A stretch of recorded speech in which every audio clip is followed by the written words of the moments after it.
Avec les responsabilités que nous avons en tant que parents, en tant que mère, père, épouse, et les responsabilités professionnelles qui deviennent importantes, à un moment donné de notre vie, nous sommes confrontés à une situation. Trouver de l'aide pour faire le ménage, s'occuper des enfants.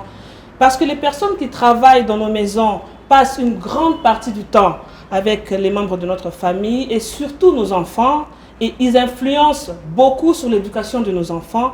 Il est important de faire un choix judicieux du personnel de maison. Alors, comment choisir le personnel domestique? Où trouver ces personnes qui nous aident? Et s'il faut se référer à une agence de placement, sur base de quels critères il faut se baser pour trouver le personnel de maison? Comment reconnaître une agence fiable? Nous évoquons toutes ces questions dans cette émission, Nounou Bethel, avec une responsable d'une agence de placement, Kwetu Kwenu, Madame Eunice Mouyumba. Madame Eunice Mouyumba, bonjour. Bonjour Madame Bethel. Je suis très heureuse de vous recevoir dans notre émission. Merci. Vous êtes la bienvenue. Merci. Nous pouvons nous mettre. Merci. Bonjour à tous les téléspectateurs qui nous suivent en ce moment. Madame Eunice, vous êtes la bienvenue dans notre émission. Votre agence de placement s'appelle Kwetu Kwenu. Pourquoi vous avez donné le nom de Kwetu Kwenu? Alors pourquoi Kwetu Kwenu? Kwetu Kwenu signifie chez nous comme chez vous. Et si vous voyez le logo de notre agence, c'est deux maisons. Il y a une maison rouge qui renvoie vers une maison noire. Et ça veut dire vraiment que ce que nous mettons chez vous, c'est ce que nous voulons mettre chez nous, c'est ce que nous voulons mettre chez vous. C'est-à-dire quoi? L'excellence. Étant moi-même, j'ai eu des problèmes avec le personnel de maison. C'est comme ça qu'est venue l'idée de mettre en place une agence de personnel de maison bien formée et qualifiée. Ok, Madame Eunice, quand vous recrutez vos personnels de maison, comment vous les recrutez? Sur base de quels critères vous vous basez pour recruter le personnel de maison? Déjà, pour le recrutement du personnel de maison, nous utilisons différents canaux qui sont... nous avons un flyers que nous distribuons dans différents endroits. Nous avons aussi les canaux des réseaux sociaux. Nous utilisons notre page Facebook et notre page Instagram. Nous utilisons aussi notre compte WhatsApp où nous publions directement un statut en recrutement. Nous faisons un appel justement d'offres de recrutement. Et nous avons aussi la technique ou la méthode la plus facile et la moins chère, c'est le bouche à oreille. Avec nos agents qui ont déjà été placés, ils ont vu comment est-ce que l'agence les traite. Et d'office, eux, ils parlent de l'agence Kwetu Kwenu à leurs proches et c'est comme ça que nous procédons par le recrutement. Okay, quand vous recrutez, comment vous constituez votre base de données? Vous catégorisez les employés ou comment vous faites pour constituer votre base de données du personnel de maison? Déjà, le recrutement, nous nous basons sur différents critères. Nous regardons l'âge parce que une fille de 16 ans qui vient pour être nounou, nous n'allons pas la prendre. Nous allons plutôt l'orienter dans autre chose. Nous regardons l'âge, nous regardons les langues, comment est-ce qu'ils s'expriment, s'ils parlent français, lingala ou d'autres langues. Nous regardons aussi s'ils savent parler ou écrire. Nous regardons aussi leur niveau d'études. Nous regardons aussi leur aptitude physique. C'est important de pouvoir recruter quelqu'un qui puisse pouvoir... qui sont capables de travailler et de bien faire usage de ses mains. Et puis nous avons aussi les références qui sont très importantes pour nous. Quand quelqu'un vient et qui dit qu'il a déjà eu à travailler quelque part, nous demandons les références. Si une personne n'a jamais eu à travailler quelque part, nous demandons qui est-ce qui l'a recommandé. Parce que nous avons besoin de savoir à qui est-ce qu'on peut se référer au cas où il y a un problème. Bien que j'avoue que une fois que les agents sont recrutés, nous faisons toujours la vérification de leurs adresses. Vous recrutez les personnes? Oui. Vous savez, il y a les nounous, il y a les femmes de ménage, il y a les lavandiers. Exactement. Comment vous catégorisez ce travail? Vous le prenez en fonction de l'expérience qu'ils ont déjà acquise ou bien c'est vous qui vous leur confiez des tâches? Ah d'accord, merci pour la question. Alors, normalement, quand les gens viennent, quand on est en plein recrutement, donc on enregistre les agents, les personnes qui doivent suivre la formation, on leur demande qu'est-ce qu'ils veulent suivre comme formation. Il y en a qui disent, voilà, moi je veux être nounou, moi je veux être ménagère, moi je veux être ceci. Et c'est sur base de ça qu'on leur oriente pour suivre la formation. Mais à chaque fin de formation, nous avons un test que nous passons aux agents. Et ils doivent obtenir au minimum 70%. Si un agent n'obtient pas au minimum 70% pour ce pourquoi il est venu pour suivre la formation, d'office, nous le orientons dans autre chose. Par exemple, une nounou qui n'obtient pas 70%, nous allons lui demander d'être à la limite que ménagère. Une jeune fille, nous allons l'orienter peut-être en tant qu'agent commercial ou alors hôtesse, parce que nous avons aussi un recrutement d'hôtesses que nous prenons pour les différents événements. En ce qui concerne la formation, vous avez mentionné un point important, la formation. Comment ça se passe avec la formation? Est-ce qu'elle est payante? Il y a des conditions pour lesquelles il faut suivre une formation? Oui, effectivement, elle est payante. Nous avons mis la formation à 10 $ par personne. Et lorsque nous recevons des associations ou des ONG qui viennent avec un grand nombre, on va dire à partir de 50 personnes à former, bien sûr que nous faisons une réduction de 50% du prix, donc c'est-à-dire 5 $ par personne pour leur permettre de pouvoir payer pour leurs bénéficiaires la formation. La formation, quand vous dites c'est 10 $, c'est pour combien de temps? Alors nos formations prennent 2 semaines à 3 semaines. Je vais m'expliquer. 2 semaines, généralement, c'est pour tout ce qui est nounou, ménagère, lavandier, cuisinier. Et 3 semaines, c'est pour les agents de gardiens, donc gardiens de maison, comme on l'appelle communément sentinelles. On les appelle des gardiens de maison. Pourquoi? Nous nous sommes rendus compte que la plupart des gardiens de maison, ils savent juste surveiller la maison. Ils ouvrent la porte et puis ils la ferment. Mais s'il faut, par exemple, se défendre, ils ne pourront pas le faire. Nous avons rajouté un module supplémentaire qui est justement la formation d'autodéfense. Et c'est comme ça que ça prend jusqu'à 3 semaines parce qu'ils suivent une formation d'autodéfense. Mais si ça prend 3 semaines pour les gardiens, donc ça suppose qu'il y a des personnes qui sont habilitées à former dans le gardiennage. Oui. Donc ça veut dire que vous avez, je ne sais pas comment vous vous organisez pour en même temps suivre, répartir les tâches entre nounou, gardiens. Comment ça se passe exactement? Les formations sont dans la semaine, pendant combien de jours dans la semaine? Nous avons des formations que nous organisons à raison de 3 fois par semaine. Avant, au tout début, parce que ça fait déjà 3 ans que nous existons. Tous, ils suivent les formations 3 fois dans la semaine? Oui, tous ils suivent 3 fois dans la semaine. Ah, okay. Nous commençons par des formations, on va dire, basiques ou générales. Où tous, par exemple, doivent suivre une formation. C'est-à-dire, par exemple, l'hygiène corporelle. Okay. On va dire les premiers secours. C'est une formation que tout agent ou toute personne doit connaître. Donc du coup, ça c'est des formations qu'on fait d'ensemble. Et puis après, il y a des formations spécifiques comme pour une nounou. Bah, là, ce sera après des groupes que de nounous qui viendront. Après, on a le groupe que des chauffeurs, par exemple, qui viendront parce qu'il y a une formation spécifique pour les chauffeurs.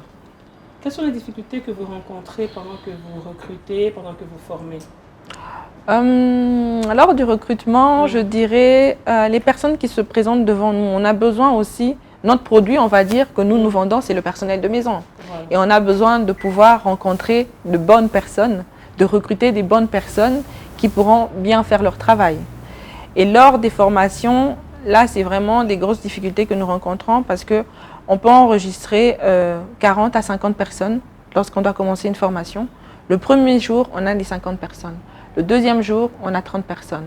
Et à la fin de la formation, on se retrouve avec 12 personnes. Wow. Oui. Malheureusement, on rencontre ce genre de difficultés-là parce qu'on n'a pas des personnes qui sont motivées de pouvoir vraiment apprendre. Lorsque on a constaté, au fait, pourquoi? Lorsque les gens viennent suivre la formation et payent leurs 10 $, pour eux, ils se disent que c'est un acquis. J'ai déjà le travail, comme j'ai payé les 10 $. Donc, ça veut dire que c'est garanti. Il n'y a pas vraiment besoin de la formation. Voilà. Alors que pour nous, c'est important de suivre la formation et on l'a remarqué avec les différents agents qu'on a eus qui n'ont pas été formés. Il y a vraiment un problème de suivi lorsqu'ils sont placés parce qu'ils n'ont pas suivi la formation. Il y a vraiment certaines lacunes. Alors que quand ils suivent la formation, ils savent où se référer, ils savent que dans telle situation, on avait vu ça à la formation, d'office, ils se réfèrent directement. Et ceux qui n'ont pas suivi de formation, c'est vraiment compliqué pour eux. Ceux qui suivent les formations, est-ce qu'ils ont déjà une expérience dans le travail ou ils n'ont pas encore d'expérience dans le travail? Alors ça dépend. On a des personnes qu'on a recrutées qui sont venues. Hein. On a eu des mamans, une fois je peux raconter une anecdote, une maman qui arrive qui dit « Mais madame, il faut l'analyser sous formation, qui est pas ministre tel. » Moi j'aurais dit « Madame, il n'y a pas de problème. Quand tu travailles chez le ministre, est-ce que le ministre là venait passer son doigt sur la table et regarder? On ne se fie pas au fait que vous avez travaillé chez telle ou telle personne en termes de référence. On se fie plutôt à votre capacité de faire le travail. Et pour nous, tout agent qui veut être enregistré dans notre base de données doit passer par la formation. Que vous ayez une expérience ou pas d'expérience, on refait quand même une formation pour que tous les agents soient au même niveau. D'accord, voilà. c'est rassurant. Est-ce que quand vous faites le recrutement, vous les formez avant de les placer, vous vous assurez de leur état de santé? Est-ce que vous faites des examens médicaux pour savoir? Parce que j'ai eu une dame comme ça, elle me dit, le personnel de maison, oui, on veut bien recevoir, mais on reçoit quelqu'un dont on ne connaît pas l'état de santé. Est-ce que vous vous assurez de l'état de santé des personnels que vous placez? Je vais raconter encore une anecdote parce que j'aime bien prendre, comment je veux dire, Kwetu Kwenu est vraiment une expérience personnelle et un besoin personnel qui a mis en place une société, une agence pour pouvoir répondre à des besoins d'autres femmes. J'avais une nounou, quand j'ai eu mes jumelles, j'avais une nounou qui dormait à la maison toute la semaine et qui partait le week-end. Et je ne savais pas qu'elle avait l'épilepsie. Un matin, je me réveille, je devais aller au travail. Et pour vous dire, hein, je la laissais, donc elle faisait des horaires de 7, 20h, 21h, parce que moi, j'étais au travail. Un matin, je me réveille, je me prépare pour aller au travail. Et puis, on m'appelle, madame, il y a la nounou qui est tombée dans les toilettes, elle ne se réveille pas. On essaye de la réanimer. Au bout de 30 minutes après, on la réanime. Et puis, on lui demande qu'est-ce qui se passe et tout ça. Et c'est là, au bout de 5 mois qu'elle travaillait avec moi, qu'elle m'avoue qu'au fait, elle est épileptique. Ça lui arrive de tomber sur la route, de perdre connaissance. Voilà. Et quand je lui ai dit, mais pourquoi tu ne m'as pas dit? Elle m'a dit, madame, mais si je vous avais dit, je n'allais pas avoir le travail. Je reconnais maintenant, c'est pour ça que je vais rebondir dans votre question, je reconnais que c'est très important de pouvoir connaître l'état de santé du personnel qu'on laisse à la maison. C'était une inquiétude pour moi parce que je me suis dit, elle restait avec mes enfants, elle avait 4 mois et mon fils avait 2 ans, c'était compliqué. Comment est-ce qu'elle ferait? Voilà. Mais au tout début de Kwetu Kwenu, on avait commencé à faire ça. Seulement, nous, notre produit, c'est des personnes. Et on ne sait pas retenir une personne. On a commencé à faire ça, on faisait des tests de santé médicaux. Mais au bout de quelques mois, si l'agent n'est pas placé, il trouve lui-même le travail sans passer par l'agence. Ce qui fait que nous, c'était un investissement, on va dire, qui va entre guillemets dans l'eau. Parce qu'il faut recommencer le processus, retrouver un personnel qui peut correspondre aux critères du client. Et puis repasser encore des tests médicaux et puis ainsi de suite. Donc on s'est dit, on va arrêter. Ce qu'on fait maintenant, c'est que quand un client vient et qu'il demande, nous demandons au client s'il veut passer des tests médicaux. S'il accepte, on laisse le client à sa charge lui-même faire les tests médicaux de l'agent. Parce que parfois, on peut faire le test. Au bout d'une semaine, le client nous dit « Non, madame, moi, je ne veux pas garder cet agent. » Donc, c'est vraiment à chaque fois un cercle vicieux et c'est des dépenses pour nous, l'agence, et nous ne voulons pas retomber dans les mêmes choses que le début, quoi. Voilà. Et si vous tombez sur un employé de maison qui est apte à travailler et qu'après les tests, les examens médicaux, le médecin vous dit qu'il a des problèmes de santé qui l'empêchent de travailler, à ce moment-là, vous faites quoi? Mais on change d'agent. On a eu un cas comme ça où c'était un monsieur qui travaillait, on l'avait demandé, il nous avait dit qu'il allait bien. Non, un chauffeur, qui ne nous avait pas dit qu'il avait des problèmes de vue, par exemple. Ok. Oui, un chauffeur. Vous imaginez bien que quand il doit conduire le soir, voilà. Et on s'est rendu compte, le client nous a posé 2-3 fois la question, nous avons appelé l'agent, nous avons posé des questions pour savoir un petit peu son état de santé. C'est là qu'il nous avoue qu'il avait un problème de vue, de vision. Nous avons pris en charge, parce que nous avons aussi un partenariat avec une mutuelle de santé, nous avons pris en charge donc ces examens, nous avons fait des tests et nous sommes rendus compte qu'il avait des problèmes de vue. Et il devait porter des lunettes. Mais le client a refusé de le garder et nous avons proposé un autre agent. Et l'agent, normalement, ça c'était un cas qui était arrivé, c'est un cas sur, on va dire, 60. Pour vous dire. C'est vraiment très rare. Parce que quand on enregistre les agents, on leur demande leur aptitude physique et on leur donne toutes les conséquences, on leur dit toutes les conséquences qui peuvent arriver s'ils ne nous disent pas qu'ils sont malades ou pas malades. C'est vrai qu'il y en a qui cachent, mais en tout cas, en toute honnêteté, avec les 60 agents qui sont placés, on n'a pas eu un cas où on est venu nous dire que voilà, il y a une épileptique comme mon cas. Non. En tout cas, c'était un cas sur 60 agents, quoi. Donc c'est vraiment bon travail, Madame Eunice. Je voudrais savoir, est-ce que les agents que vous recrutez, quand vous les avez formés, le moment entre la formation et le placement, quand ils ne sont pas encore formés, quand ils ne sont pas encore placés plutôt, qu'est-ce qui se passe? Comment ça se passe?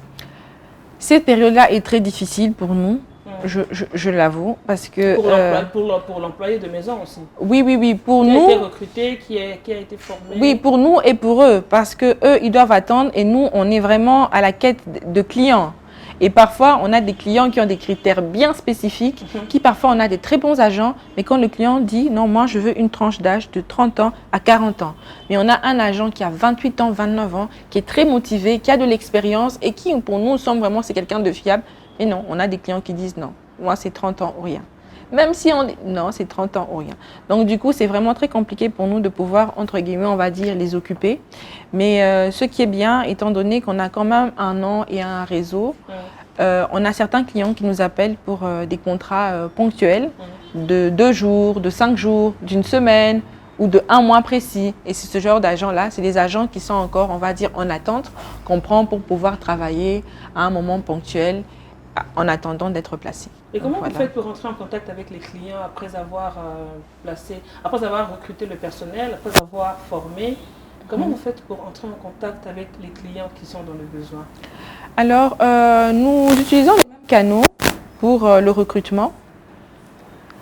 C'est-à-dire que nous avons, comme je vous avais dit, nous avons des flyers que nous distribuons. Nous avons une page Facebook et nous avons une page Instagram où nous publions régulièrement que nous sommes là. Nous avons aussi les statuts WhatsApp où on a quand même une grande base de données. Et puis on a nos clients qui, franchement, je peux vous avouer qu'on a eu beaucoup de recommandations de clients. Comme on dit, un client satisfait fera même mieux la pub qu'en passant par Facebook ou Instagram ou quoi que ce soit. Et à côté de ça, nous avons commencé à participer à différents événements sur l'entrepreneuriat, par exemple. Quand il y a un événement, nous prenons, par exemple, des tables d'exposition. Nous parlons aussi de Kwetu Kwenu. C'est comme ça que nous atteignons nos clients. Alors, Madame la Ministre, je voudrais aborder une question assez délicate, on va dire. En parlant avec les employés de maison, ils reprochent aux agences de placement d'être un peu, comment je peux dire, irrationnels dans leur manière de prélever le salaire. Qu'est-ce que vous répondez à cette question? Pour cette question... Donc ça veut dire que si le salaire de la personne c'est $250, l'agence prend $100, il trouve que c'est exagéré parce que l'agence considère que l'agence fait seulement le pont entre l'employeur, l'employé et le personnel de maison. Et la personne qui travaille, c'est l'employé de maison, la nounou, le cuisinier, ainsi de suite. Mais pourquoi est-ce que l'agence doit prélever autant de pourcentage sur le salaire du personnel? D'accord. Déjà, je vais commencer par dire, ce n'est pas que les employés qui en parlent. Ce n'est pas que les agents, parce que moi j'appelle les agents Kwetu Kwenu. Il n'y a pas que eux qui se plaignent. Les clients aussi se plaignent en disant, mais madame, vous prenez... Il y a eu des clients qui n'ont pas voulu signer de contrat avec l'agence parce qu'on leur a dit qu'on prélevait un pourcentage sur le salaire de l'agent. Oui, on a eu des clients comme ça. Mais en toute honnêteté, mes agents savent qu'ils sont très bien payés chez Kwetu Kwenu. Ils savent que nous ne prenons pas la moitié de leur salaire. On ne prend pas 50% de leur salaire. Et au contraire, même, j'ai certains clients qui m'ont demandé, mais madame, si vous ne prélevez que ce montant-là, comment vous faites pour faire tourner l'agence, au fait? Et ça m'a vraiment interpellée en me disant, mais au fait, c'est vrai. Quand on se rend compte qu'à côté, il y a d'autres agences qui prennent 50% du salaire des agents, non, on ne prend pas 50%. Les agents sont très bien payés. Et si on a mis en place Kwetu Kwenu, c'était parce qu'on voulait faire le pont entre les deux. Moi, de l'autre côté, je suis cliente. Comme je vous ai dit au tout début de la jeunesse de Kwetu Kwenu, c'était un besoin que je voulais satisfaire. Mais de l'autre côté, je plaide aussi la cause des agents, c'est-à-dire les travailleurs. Donc, nous, on s'assure qu'ils aient un bon salaire, qu'ils aient un bon environnement de travail et qu'ils aient un bon traitement lorsqu'ils travaillent. Mais de l'autre côté, on a un client à satisfaire. Donc, du coup, on fait un suivi, ce qui est un travail pour nous, parce que Kwetu Kwenu, il n'y a pas que moi. J'ai une équipe derrière moi. Et c'est une société qui a été enregistrée, qui a les documents, qui paye les taxes, qui paye les impôts. Donc, il y a une société qui tourne derrière. Et nous faisons un suivi régulier de nos agents et de nos clients. C'est-à-dire que... Excusez-moi de vous interrompre. Quand vous parlez du suivi, est-ce que vous allez sur place, là où les agents travaillent, pour savoir comment ça se passe le travail, comment ils évoluent? Est-ce que vous notez les remarques qui sont sur leur lieu de travail? Tout à fait. Je prendrai 2-3 exemples. Par exemple, comme là, par exemple, ce matin, j'ai un de mes agents qui me dit « Madame, je ne parviens pas ». C'est une jeune fille qui a commencé un travail en tant que ménagère. Elle doit aussi s'occuper des enfants, mais qui sont grands. Elle me dit « Madame, je ne parviens pas à tenir. À la fin du mois, je vais arrêter ». Le rôle de l'agence, non, là, je lui ai écrit, je lui ai demandé qu'est-ce qui se passe? Est-ce que c'est le ménage? Est-ce que c'est la cuisine? Ou est-ce que c'est le fait de s'occuper des enfants qui ne va pas? S'il y a un problème, il y a moi et une dame avec qui je travaille qui venons sur place pour voir quel est le problème. Et nous aidons l'agent, peut-être s'il y a un problème d'organisation. Elle se trouve peut-être débordée. Donc du coup, nous, on vient et on l'aide à réorganiser son travail pour pouvoir être beaucoup plus efficace. Déjà dans les formations, on leur apprend ça. On leur apprend à faire un planning de travail, on leur apprend à structurer leur travail. Mais les réalités, comme on va dire, sur terrain et en pleine formation théorique, même si c'est pratique, et quand on se retrouve vraiment dans une maison, n'est pas la même chose. Donc cette pression-là, nous, l'agence, on accompagne aussi les agents à pouvoir réguler parce qu'il y a des agents qui sont parfois stressés, parfois qui ne sont pas bien traités. Et nous, quand on a ce genre de feedback de nos agents, on prend rendez-vous avec les clients, on va voir les clients en face, on leur pose le problème, on sait comment on pose le problème, bien sûr on va le faire avec toute diplomatie. On parle avec les clients pour pouvoir essayer d'arranger la situation de l'agent. Donc voilà. Madame Eunice, en parlant de la situation de cette jeune fille, ça me renvoie aux émissions précédentes où j'ai parlé de la répartition des tâches qu'on donne au personnel de maison. Est-ce que ça ne serait pas une difficulté, la répartition des tâches du personnel qu'on confie au personnel de maison? Est-ce que vous veillez sur ça, le job description? Qui fait quoi dans la maison? Parce qu'une personne ne peut pas tout faire au même moment. Au même moment, elle fait le ménage, elle fait la cuisine, s'occuper des enfants, déjà c'est épuisant. Est-ce que quand vous parlez avec vos agents, vous veillez sur le job description, la répartition des tâches, là où ils travaillent?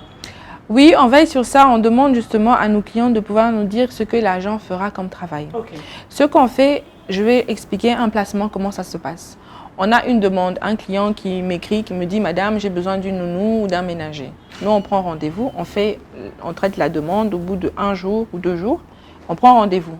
On va avec les agents dans la maison. Donc, on sait voir, entre guillemets, déjà l'environnement, la grandeur de la maison.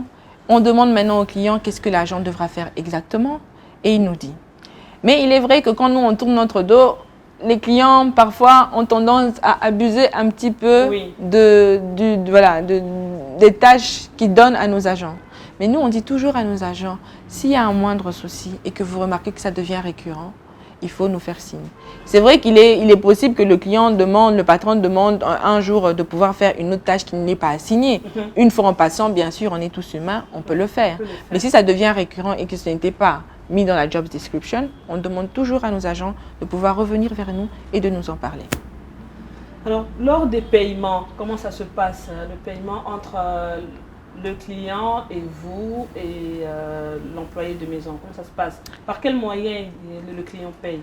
Alors, on s'est adapté en fonction des demandes des clients, hein, parce qu'au début, on faisait que le cash, et puis après, il y en a qui ont demandé des comptes, et puis c'était illico cash, et puis maintenant, les mobile money. Donc, on s'est vraiment adapté. On va dire qu'aujourd'hui, on reçoit des paiements par cash, on reçoit des paiements par transfert bancaire, par illico cash ou par mobile money. Et donc, les clients nous payent, nous, et puis c'est nous qui retrocédons aux agents. Et pour un client qui n'a pas respecté les délais de paiement, comment ça se passe? Ah oui, ça y en a. Et généralement, la plupart de nos clients, en tout cas en 3 ans, je crois que j'ai eu 3 clients sur 100 qui ont dépassé les délais de paiement et qui n'ont rien dit ou qui n'ont jamais payé. Comme là, présentement, j'ai un client qui n'a pas payé, 2 clients qui n'ont pas payé depuis le mois de novembre. Donc, je suis derrière eux. Mais généralement, quand on a des bons agents qui ont travaillé chez eux, nous, l'agence, on s'assure de pouvoir au moins payer le minimum à l'agent. Donc l'agence prend en charge vraiment le fait de pouvoir payer l'agent parce qu'on veut garder cet agent. On sait que cet agent, c'est un bon agent. Nous, on place le personnel de maison et on sait qu'en face de moi, par exemple, j'ai un bon personnel de maison. Je ne vais pas le laisser partir parce qu'un client n'a pas payé autant. Nous, on va continuer avec le client, les poursuites, on va dire, pour le paiement, s'il paye. Mais de l'autre côté, on s'assure de pouvoir en tout cas garantir une certaine sécurité à l'agent si c'est un bon agent. Parce qu'on a des agents qui sont des maux de tête, qui nous ont causé beaucoup de problèmes ou qui ont été, entre guillemets, accusés 1 fois, 2 fois, 3 fois de vol, de ceci, de cela, ou qui ils partent dans des situations parfois où c'est eux-mêmes qui décident « Madame, j'arrête le travail » sans nous prévenir, nous. Et parfois, c'est ça qui fait que parfois le client il ne veut pas payer. Alors qu'on n'arrête pas le contrat comme ça directement. Nous, on va toujours parler avec le client pour dire, voilà, l'agent doit arrêter de travailler parce qu'il y a telle chose. Et pour un agent qui s'absente à son lieu de travail, comment vous faites pour vous assurer du remplacement? Maintenant, ça dépend. On a des agents de remplacement. Mais la plupart de nos clients, c'est très rare qu'ils puissent accepter de prendre des agents de remplacement. Pourquoi? Comme là, par exemple, j'ai une cliente qui a accepté. Elle a une ménagère et la ménagère a été éprouvée. Elle a perdu son mari. Ça fait 2 semaines. Et le lendemain de la nouvelle, elle nous a demandé est-ce que vous pouvez me proposer quelqu'un qui peut remplacer la dame qui était là. On lui a dit oui, on a remplacé. Et il y a d'autres clients qui, quand on demande est-ce qu'on peut mettre un agent de remplacement, ils nous disent non, non, non, non, non. On est dans notre intimité, on sait que l'autre avait déjà des habitudes, il faut encore tout recommencer à zéro. Non, ils préfèrent attendre. Et donc oui, vraiment ça dépend de nos clients. Il y en a qui acceptent, il y en a qui n'acceptent pas. Mais nous, on a en tout cas des agents à disposition pour mettre comme agent de remplacement. Merci beaucoup, Madame Eunice Mouyumba Faïla. Comment choisir le personnel de maison? Parce qu'à un moment donné, nous en avons besoin avec les responsabilités professionnelles qui deviennent importantes. Comment choisir le personnel de maison? Où trouver ces personnes qui nous aident? Comment reconnaître une agence fiable? Telles étaient les questions que nous avons évoquées dans cette émission Nounou Bethel. J'ai été ravie de vous recevoir, Madame Eunice. C'est un plaisir. Est-ce que vous avez un mot à donner à ceux qui vous suivent en ce moment? Déjà, je voudrais les saluer, les remercier d'avoir pris du temps pour nous suivre et de dire que c'est très important d'avoir un personnel de maison qui est suivi par une agence. Pourquoi? Moi-même, je vous ai dit, je suis maman et j'aurais voulu avoir un personnel qui était suivi par une agence parce que le suivi est important. Nous vous accompagnons dans le choix des agents ou du personnel qui travaille chez vous. Nous vous accompagnons lors de la paye. Et quand l'agent est absent, nous avons des agents qui peuvent remplacer si vous le souhaitez. Nous vous accompagnons à tous les niveaux. Nous savons quelle est l'importance pour vous d'avoir un personnel fiable, étant donné que, comme je vous l'ai dit, vraiment, je suis moi-même cliente, on va dire, de Kwetu Kwenu. Donc, je comprends la première cliente. Voilà. Et les premiers bénéficiaires, c'est mes enfants. Donc, c'est très important pour moi de pouvoir mettre un personnel fiable dans vos maisons. Comme je l'ai dit, l'agence Kwetu Kwenu est une agence de placement, de recrutement, formation, placement et suivi du personnel de maison. Contact pour lequel on peut vous joindre? Oui, bien sûr, nous sommes vous pouvez nous contacter sur le 081 98 0 0 0 31. Voilà. Merci beaucoup, Madame Eunice. Merci beaucoup à vous, nos chers téléspectateurs, de nous avoir suivis. C'était un plaisir d'avoir cet entretien avec vous, avec Madame Eunice, au sujet de la façon dont il faut choisir le personnel de maison.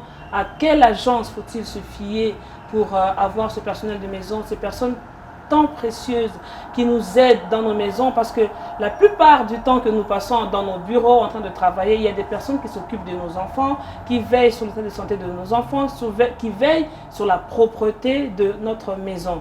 À la réalisation, nous avons eu M. Pedi Pereira. À la photographie, nous avons eu M. José Kalindi. Et à l'assistance de la caméra, c'était Guillaume Kakwende. J'étais heureuse de vous présenter cette émission. Je vous dis à la prochaine fois et merci encore. Surtout, prenez soin de votre personnel. Merci.